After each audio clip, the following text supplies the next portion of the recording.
పంచతంత్రం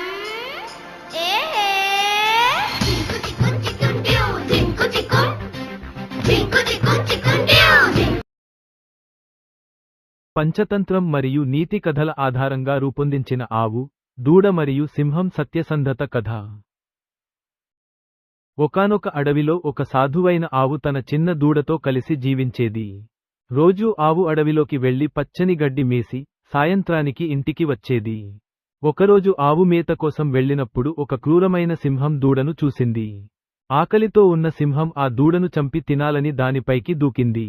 దూడ ప్రాణభయంతో అమ్మ ఆవును తలచుకుంటూ బిగ్గరగా అరిచింది.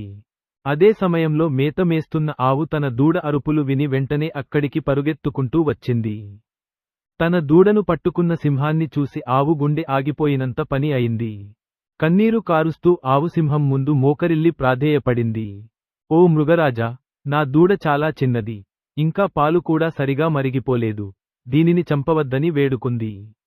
ముందు నన్ను తిని నీ ఆకలి తీర్చుకో, నా బిడ్డను మాత్రం వదిలే అని కన్నీరు కార్చింది. సింహం నవ్వి, నీవు వెళ్ళిపోతే నిన్ను నేను ఎక్కడ వెతకాలి, అందరూ ప్రాణభయంతో అబద్ధాలు చెబుతారు. అప్పుడు ఆవు తాను ఎప్పటికీ అబద్ధం ఆడనని, నిజాయితీగా మళ్ళీ ఇక్కడికే వస్తానని ప్రమాణం చేసింది.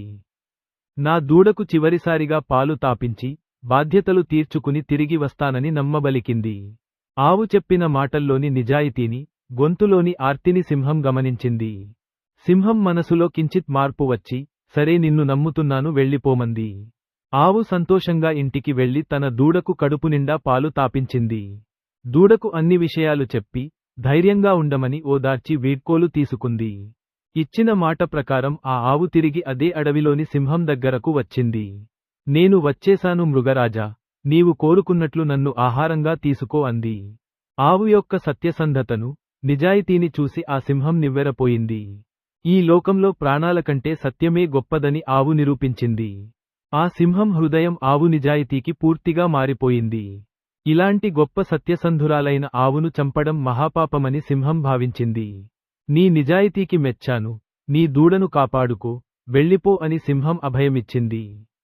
ఆవు సంతోషంతో సింహానికి నమస్కరించి తన దూడ వద్దకు పరిగెత్తింది. తల్లిదండ్రులైనా, ప్రాణాలైనా సత్యం మాట్లాడితే ఎటువంటి ఆపదనైనా దాటవచ్చు. నిజాయితీ మరియు సత్యసంధత ఎప్పుడూ ప్రాణిని కాపాడుతాయి. సింహం కూడా ఆవు యొక్క ధర్మానికి తలవంచి తన దారిన తాను వెళ్ళిపోయింది. అలా ఆవు తన దూడతో కలిసి సుఖంగా జీవించసాగింది. సత్యమేవ జయతే అనే గొప్ప నీతిని ఈ కథ మనకు తెలియజేస్తుంది.